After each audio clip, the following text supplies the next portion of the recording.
What's going on, everyone? Welcome to another very exciting episode right here on the MIgardener channel.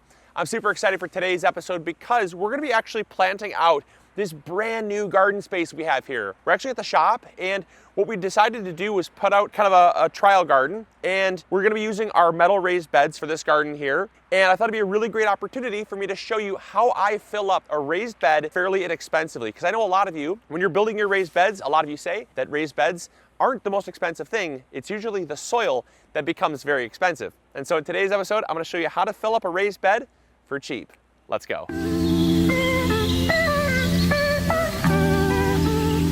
So when it comes to filling up your raised bed, it's a very common misconception to think you need to fill up your entire raised bed with soil. If you're growing shallow rooted crops like lettuce or some of your other leafy greens, beets even, radishes, they really don't have that deep of roots, and so therefore you don't need that much soil in your raised bed. That can save you a ton of money. Now, if you're growing deeper rooted crops, things like tomatoes, carrots, your deep rooted perennials like asparagus, those do need a lot more soil, about 12 to 17 inches. Hence why we went with these nice deeper raised beds here to accommodate for the different plants we're going to be growing. But if you're just growing a shallow rooted crop, only fill your raised bed up halfway or 3/4 of the way. That's instantly going to save you 25% of the total cost right there, and you don't even have to go any further. It's already going to save you some money. But if you want to fill your raised bed up all the way and you want to get access to that additional root zone, that's really where some of these other tips are going to help. The second thing you can do to save a ton of money when filling up your raised beds is bury them a little bit. There's nothing saying you cannot bury your beds a little bit, because what that's going to do is when you bury them deeper in the soil, it's ultimately going to reduce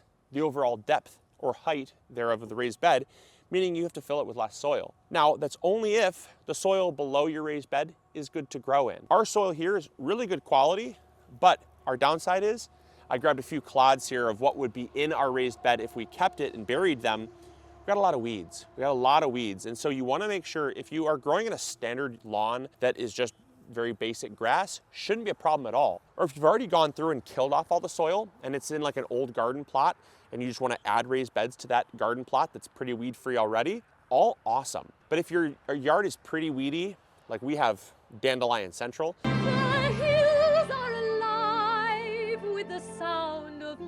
great for the pollinators, not great in the garden.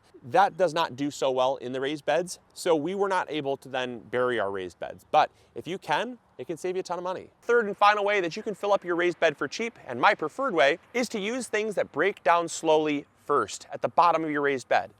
Like these perennial prunings here. Like we had some rosemary tops and stuff that we pruned off, a bunch of leaves and just kind of yard waste. Those actually add a lot of volume to your raised bed, and yes, they will break down, and over time you will lose soil. But what you're aiming to do is fill up your raised bed first. That's the biggest task.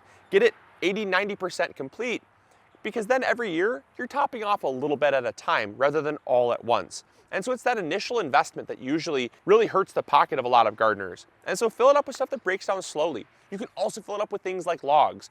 You know, we're going to be using, like I said, we're going to be taking this stuff here and just throwing it in the bottom, and that adds fluff and volume, which is great, and it's going to save a lot of money. Now, if you do use logs that are not going to fill up the raised bed too high.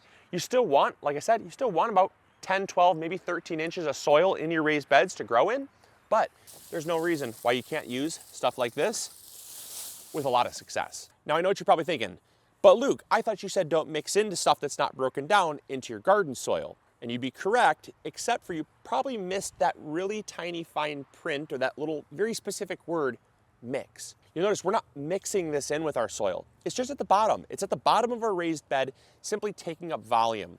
If we were to mix this into our soil, yes, this material here would rob nitrogen from our soil, but we're not mixing it, and that's important. Now, the one key note here that I don't want you to do is I don't want you to fill up your raised bed with stuff that doesn't break down at all. I see far too often gardeners, they're filling up their beds with things like tires, plastic, or even stuff like styrofoam. You don't want to do that.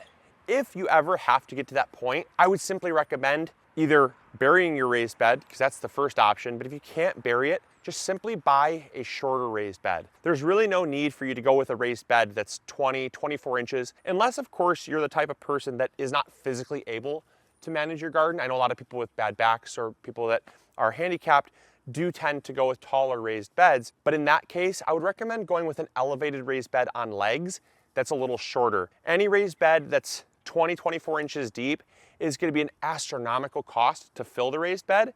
And ultimately, you're going to then be left with options like, tires or plastic or things that just don't break down ever. And those options are really not great for your overall garden health, your overall soil health, plant health, or even your health. So I don't want to see you do that. But the other final thing that I know you guys are going to ask me is when it comes to the overall soil in your garden, that can sometimes be very expensive as well.